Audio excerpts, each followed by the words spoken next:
నమస్తే welcome to Suman TV నేను మీ anchor Usha చాలా మంది లాస్ట్ టైం డైట్ కి సంబంధించిన వీడియోస్ అండ్ రెసిపీస్ చేసినప్పుడు ఎక్కువ మంది కామెంట్స్ లో బ్రేక్ఫాస్ట్ రెసిపీ కావాలి మాకు అది కూడా హెల్త్ వైజ్ గా చాలా బెనిఫిట్స్ ఉండాలని అడిగారు సో లావణ్య గారు ఇవాళ మనకు ఒక సెట్ దోశను ఇంట్రడ్యూస్ చేయబోతున్నారు ఎస్పెషల్లీ దాంట్లో రాగి పిండితో అని చెప్తున్నారు నేను ఇంతవరకు ట్రై చేయలేదు ఒకసారి దానికి కావాల్సిన పదార్థాలు ఏంటి అండ్ దాంతోపాటు హెల్త్ వైజ్గా మనం చూసుకుంటే ఎటువంటి బెనిఫిట్స్ ఉంటాయి అండ్ డైట్ ఎవరైతే ఫాలో అవుతూ ఉన్నారో వాళ్ళకి ఏ విధంగా హెల్ప్ అవుతుందో లావణ్య గారి మాటల్లోనే విందాం.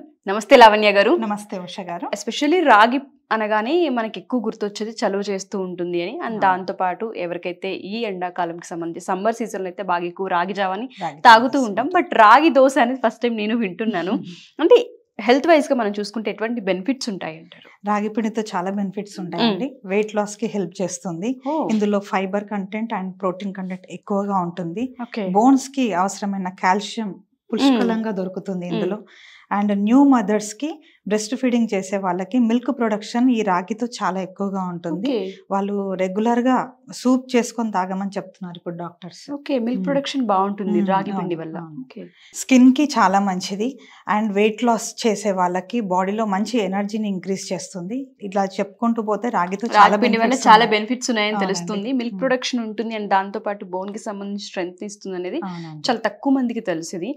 న్యూ మదర్స్ ఎవరైతే ఉంటూ ఉంటారో వాళ్ళందరూ జావలా అయినా తీసుకోవచ్చు, లేదంటే ఇప్పుడు మనం చేసే ఈ సెట్ దోశ ఇలా కూడా తీసుకోవచ్చు, రాగి ముద్దలా తీసుకోవచ్చు, ఎన్నో రకాలుగా మనం రాగిని తీసుకోవచ్చు అండి. రాగితో చపాతీ చేస్తున్నారు ఎన్నో రకాలుగా. ఈ రోజు మనం దోశ అది ఇన్స్టెంట్ గా కూడా మనం చేసుకోవచ్చు. 15 minutes లో మనం దాన్ని ప్రిపేర్ చేసుకోవచ్చు ని. ఓకే, మనం ప్రాసెస్ స్టార్ట్ చేద్దామండి. ఓకే, ముందుగా మనం బౌల్ పెట్టి తీసుకోవాలి. ఓకే, రాగి పిండి వేసైనా మొత్తం పడుతుందా? మొత్తం పడుతుంది.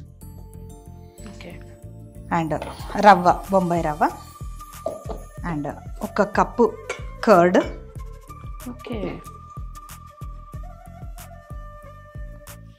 మనం దోశకి ఎలా అయితే కలుపుకుంటామో ఇంకా అలా కలుపుకోవాలా? మనం ఇక్కడ ఏంటంటే రాగి పిండి కలుపుకుంటున్నాం అంతే.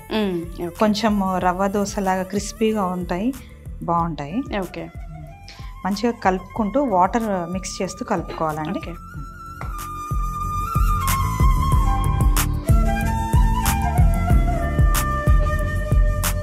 మంచిగా ఫైన్గా స్మూత్ మిక్స్ వచ్చేలాగా చేసుకోవాలి. ఎందుకంటే రవ్వ వేసాము, రవ్వను కూడా కొంతమంది వేయించాలని అడుగుతారు, డైరెక్ట్గా మనం వేసేయచ్చు, ఏమి ఇబ్బంది లేదు. ఒక 10 minutes మనం పక్కన పెట్టినప్పుడు ఆ రవ్వ మొత్తం మంచిగా కరిగిపోతుంది. ఓకే,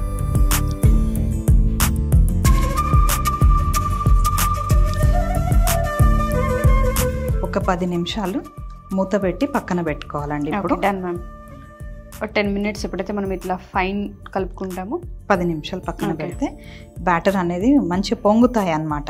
ఓకే, ఉండలు లేకుండా చూసుకోవాలి. యాక్చువల్గా ఏంటంటే రాగి పిండి ఎప్పుడైతే మనం కలుపుతూ ఉంటామో ఎక్కువ ఉండలు కనిపిస్తుంటాయి. అందుకే మనం కలిపేటప్పుడు జాగ్రత్త తీసుకోవాలి. అసలు మనం ఇలా కలుపుతూ వేసుకున్నాం అనుకోండి, ఉండలు కట్టదు. ఓకే ఓకే, ఇప్పుడు మూత పెట్టి ఒక 10 నిమిషాలు పక్కన పెట్టుకుందాం. Sure ma'am. బ్యాటర్ రెడీ అవ్వచ్చండి, చూద్దాం ఒకసారి. Sure ma'am. వెరీ గుడ్ అండి, అయిపోయింది. ఇప్పుడు మనం ఇందులో వెజిటేబుల్స్ వేసుకుందాం. ఓకే, క్యాప్సికమ్ యాడ్ చేయమంటారా? అండి, క్యాప్సికమ్ ముక్కలు, తర్వాత క్యారెట్ తురుము మొత్తమైనా హాఫ్, ఆనియన్ ముక్కలు మొత్తమైనా వేసాం.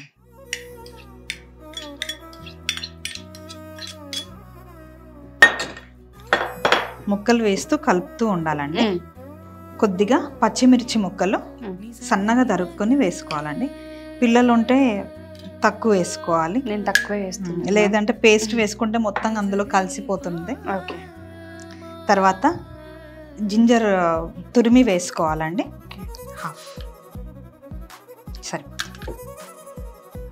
రుచికి సరిపడా ఉప్పు,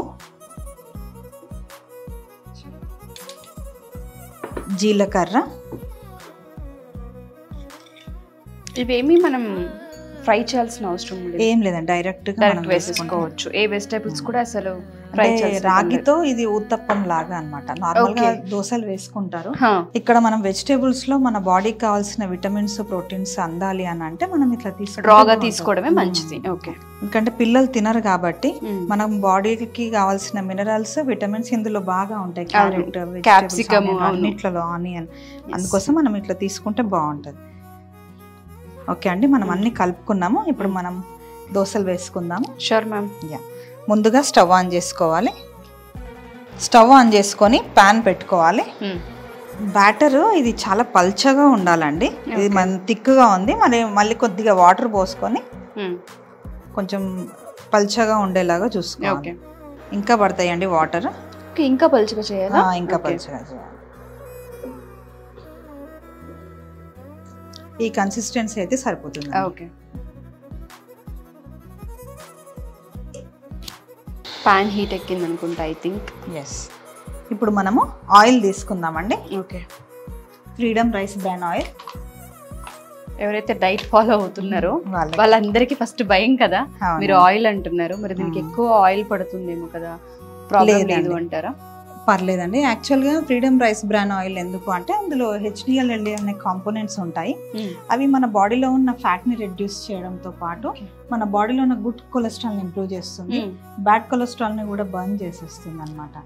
ఇట్స్ కంప్లీట్లీ హార్ట్ ఫ్రెండ్లీ, అందుకోసం ఇది తీసుకుంటే మంచిది. అండ్ బాడీకి కావాల్సిన ఆరిజినల్ అనే యాంటీ ఆక్సిడెంట్స్ ఉంటాయి అన్నమాట ఇందులో. ఇవి మనకి బాగా హెల్ప్ చేస్తాయి మన బాడీకి. ఓకే, చాలా మంది ఆయిల్ కంటెంట్ అవాయిడ్ చేయాలనుకుంటూ ఉంటారు. ఎస్పెషల్లీ బ్రేక్ఫాస్ట్ లో అయితే ఎంత వీలైతే అంత మనం తగ్గించే ప్రయత్నం చేద్దాం అనుకునే వాళ్ళు ఉంటూ ఉంటారు. కాబట్టి నేను అడిగాను.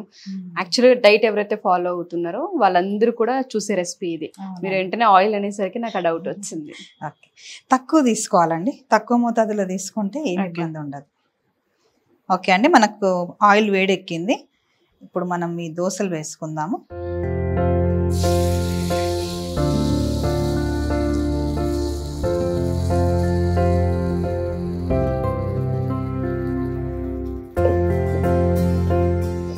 అంటే మనం పిండి కూడా ఎక్కువగానే వేసుకోవాలి. నార్మల్ దోశలకైతే ఒక గరిటెడు సరిపోతుంది. ఇప్పుడు మనం 2.5 వేసాము ఇందులో. ఊతప్పము అండ్ సెట్ దోశ అంటే కొంచెం మనకు లావుగా వస్తే బాగుంటుంది. వెజిటేబుల్స్ ఉన్నాయి కాబట్టి మనం థిక్గా వేసుకుంటే బాగుంటుంది. దోశ కుక్ అయిందా చూద్దామండి. ఓకే, స్మెల్ మాత్రం అదిరిపోయిందండి. కుక్ అయిందండి, మనం దీన్ని తిప్పి వేసుకుందాము. దీన్ని మలిచి వేసాక మళ్ళీ మనం క్యాప్ పెట్టొద్దండి. ఎందుకు అంటే కొంచెం క్రిస్పీనెస్ ఉంటుంది. మళ్ళీ మనం ఆవిరికి అది మెత్తబడుతుంది కాబట్టి మనం క్రిస్పీగా అందరికి ఇష్టం కావాలి అని పిల్లలు కూడా క్రిస్పీగా ఉంటేనే తింటారు. ఓకే, దోశ రెడీ అయిందండి. మనం ఇప్పుడు దీన్ని సర్వింగ్ ప్లేట్ లోకి తీసుకుందాం.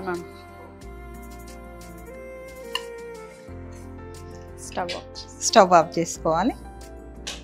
దీన్ని మనం కొబ్బరి చట్నీతో చట్నీ కూడా రెడీ చేసి పెట్టారు. అందరికీ తెలుసు. కొబ్బరి చట్నీ కూడా ఏమీ లేదండి, జస్ట్ పచ్చి కొబ్బరి అండ్ పచ్చిమిరపకాయలు, కొద్దిగా అల్లం ముక్క, ఉప్పు వేసుకొని మిక్సీ పట్టుకుంటే సరిపోతుంది.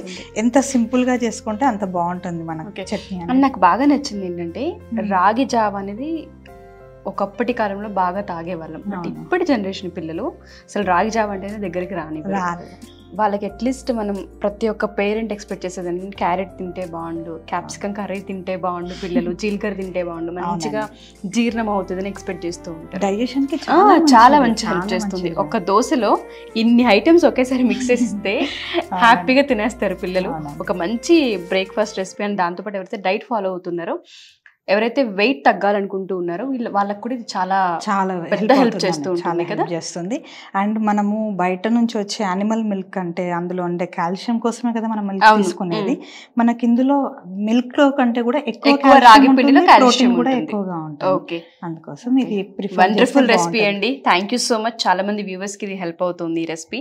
సో ఎవరైనా సరే ఈ రెసిపీని ఫాలో అవ్వాలి అనుకుంటే పూర్తి డీటెయిల్స్ మీకు వీడియోలో ఆల్రెడీ లావణ్య గారు చెప్పారు ఏ ఏ పదార్థాలు తీసుకోవచ్చు అండ్ దాంతోపాటు ఎవరైనా ఎక్స్ట్రా యాడ్ చేసుకోవాలనుకున్న వెజిటేబుల్స్ యాడ్ చేసుకోవచ్చు. పిల్లలు తినట్లేదు ఇలా చేసిస్తే తింటారన్న ఒపీనియన్ కనుక మీకుంటే ఖచ్చితంగా దీన్ని యాడ్ ఆన్ చేయొచ్చు. అండ్ దాంతోపాటు ఎవరైనా డైట్కి సంబంధించి కావచ్చు, యోగా క్లాసెస్కి సంబంధించి కావచ్చు, జాయిన్ అవ్వాలి అనుకున్న, డీటెయిల్స్ తెలుసుకోవాలి అనుకున్న, లావణ్య గారి కన్సల్టేషన్ కనుక కావాలి అనుకున్న కింద స్క్రోల్ అవుతున్న కాంటాక్ట్ నెంబర్ని కాంటాక్ట్ చేస్తే లావణ్య గారికి మీకు పూర్తి వివరాలు అందిస్తారు. Thank you ma'am. Thank you so much.